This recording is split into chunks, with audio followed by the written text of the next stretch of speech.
저는 아무래도 저도 이제 강의를 하다 보니까 아이들 성적평가하는 기준을 제가 기준을 만들어요. 성적평가 기준. 출석 점수 몇 퍼센트 넣겠다, 시험 몇 퍼센트, 과제 몇 퍼센트, 태도 몇 퍼센트 등등등을 넣거든요.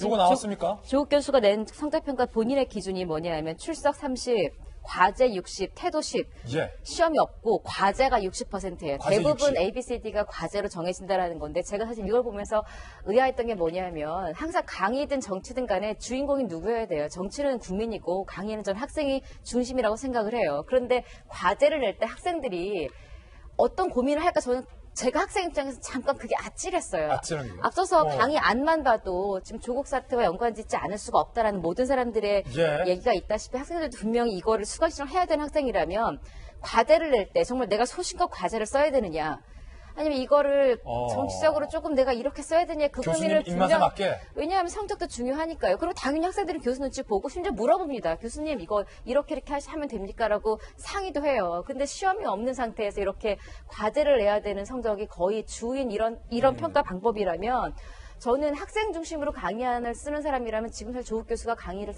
이번에 신청 안 하는 게 맞다고 보는 사람이에요. 근데 이 부분에 대해서 아까 전 속까지 들여다보지 않더라도 조국 교수가 항상 자기 중심으로 생각하는 이걸 조금 바꾸는 게 지금 물론 나이 들어서 바꾸는 게 쉽지는 않겠습니다만 나이 들면 안 바뀐다. 학생 입장에서 제가 조금 이걸 좀 학생 입장에서 조금만 생각하신다면 이 부분은 되게 쉽게 답이 나오는 부분이거든요. 그래서 그게 조금 안타까워서 한마디 좀 제가 끼어들었습니다. 그런가 하면 한편 조국 전 수석은 유재수 감찰 무마건과 관련해서 청탁은 없었다라고 줄곧 주장을 해왔는데 본인의 주장과 다른 정황이 나왔습니다. 이건데요. 청탁 없었다던 조국, 유재수 금융전화 나도. 10장 넘는 공소장 안에 보면 유재수 관련돼서 다양한 구명 청탁 과정 및 정황이 적시가 돼 있습니다.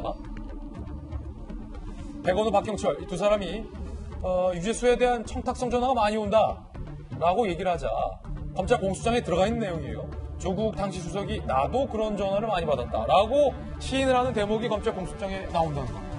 나도 그런 전화 많이 받았다.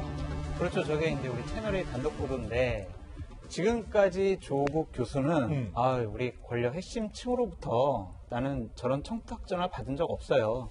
이거는 나의 오로지 정무적인 판단에 의한 거다라고 계속 주장해 왔지 않습니까? 그게 조 전 수석의 주장이었어요. 그렇습니다. 근데 검찰 공소장에 의해서 그런 주장 내용이 반격이 당한 거죠.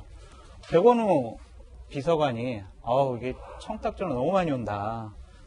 그리고 박영철 반부패 비서관도 나도 많이 받았습니다 라고 했더니 그래 너희들도 받았니? 나도 많이 받았다. 이제 이런 식으로 반응한 거 아닙니까? 그러니까 우리 장성철 소장님도 보좌관 출신이라서 이렇게 밑에 후임 보좌관들이랑 얘기하잖아. 성철이 형, 자꾸 밖에서 자꾸 전화가 와. 그러니까 야 나도 전화 많이 받아. 이런 상황이다라는 거예요 지금 이상하게. 그렇죠.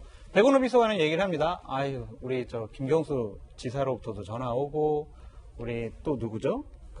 윤건영 국정상황실장으로부터 전화 온다. 이런 식으로 막 얘기를 했어요. 그게 하소연을 하니까 이제 같이 또 하소연을 한 것 같은데 거기서 이제 유재수 전 국장은 나 계속 금융위 국장하고 싶어요라는 청탁까지 했다는 겁니다.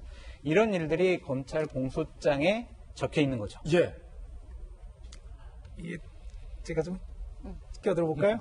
껴주세요. 청탁 전화만 가지고는 수사를 감찰 중단하지 않습니다. 청와대의 생리가요. 청와대 계셔봐서 아시죠? 예. 청와대 생리가 유재수 정도 되는 인물이군 굉장히 중요한 인물이에요. 정치에서. 그런데 초기에 의혹을 가지고 출범한 민정수석실에서는 누구든지 문제가 있으면 조사할 수 있어요.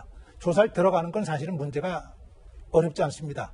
겁 없이 들어가고 의욕적으로 들어갈 수 있어요. 문제는 나올 때 들어갔는데 보니까는 주변에 눈치가 이상한 거예요. 니들 왜 그러는 거야? 정신이 있는 거야? 이런 얘기 들고 걱정도 들어오고. 예.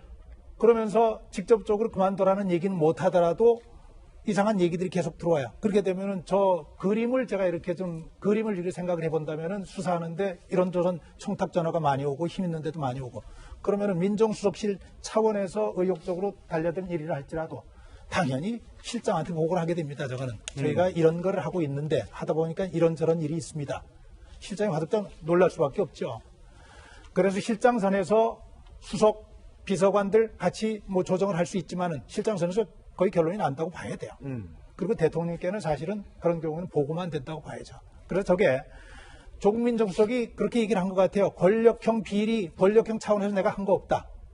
그런 여러 가지 얘기가 나오는데 적어도 저 문제에 관해서 유부시장에 대해서 보면은 조국 전 장관이 본인이 혼자 안고 가긴 좀 너무 억울하다는 얘기들을 심정적으로 좀 많이 표현하고 있는 것 아닌가 싶은 생각이 들고 예. 왜냐하면 본인이 결정한 거 아니거든요. 본인 결정 못합니다. 저거 절대.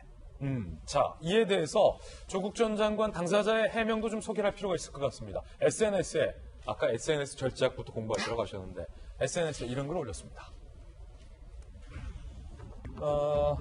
기소 직후죠. 17일 SNS입니다. 검찰 공소장을 보더라도 언론이 대대적으로 보도했던 민정수석 지위를 활용해서 이익을 챙긴 권력형 비리는 없다라고 주장을 했어요. 법정에서 하나하나씩 반박하겠다. 감찰 종료 후 보고를 받고 상대적으로 가벼운 조치 결정이 직권남용이라는 그 허구성도 밝힐 것이다라고 조국 전 장관 본인의 해명도 균형 있게 이렇게 다뤄드립니다. 판단은 저희 돌직구쇼 시청자 여러분께서 국민들께서 해주시길 바라겠습니다.